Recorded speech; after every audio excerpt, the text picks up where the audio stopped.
time we spoke, you had just shot your doco in Australia about the diabetes epidemic. What's the impact of that been?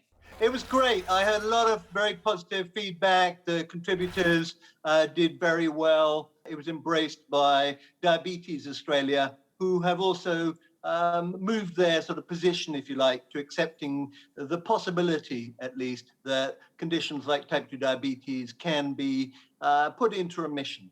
And since then, do you know if the people that you featured in your doco have stayed with it? Yes, broadly speaking, they've stuck to it. They've done well. And they continue to keep their blood sugars down. Some of them have put a bit of weight back on again, but they kind of know now what they need to do. And what are the numbers? How many people are living with type 2 diabetes in Australia? So diabetes overall, the latest figures I saw were close on 2 million. They reckon about 1.9 million. And that includes about 500,000 people who have diabetes and they don't know they've got it. And to be honest, you also ought to be concerned about pre-diabetes, which is where you raised blood sugars, but not yet in the diabetic range. And that's probably up to a third of Australians over the age of 40 have pre-diabetes. Diabetes can have such devastating consequences on our health. Can you give us some idea of what those are? Having type 2 diabetes, indeed, diabetes doubles your risk of dementia. It doubles your risk of heart disease. So it increases your risk of an amputation 17-fold.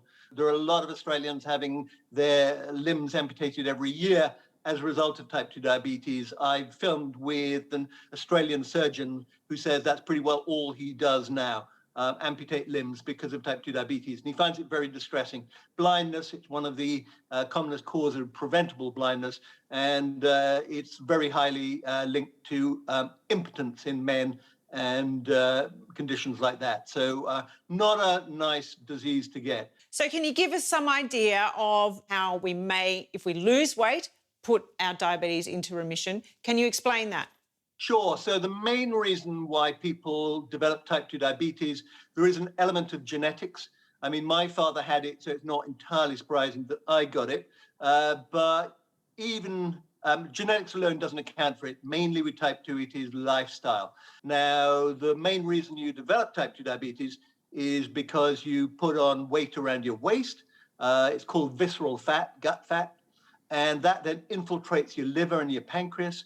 And they stop working as well because they're stuffed full of fat. And when that happens, then your blood sugar control becomes deficient. And that's when you go into type 2 diabetes. But anyway, when you do the rapid weight loss diet, then the pancreas comes back to life as the fat drains out of the liver and the pancreas. And what you actually see is the pancreas reinflates. That within about 6 months, it's back to normal. Your blood sugars will come down much faster than that, but it probably takes about 6 months before the pancreas is restored.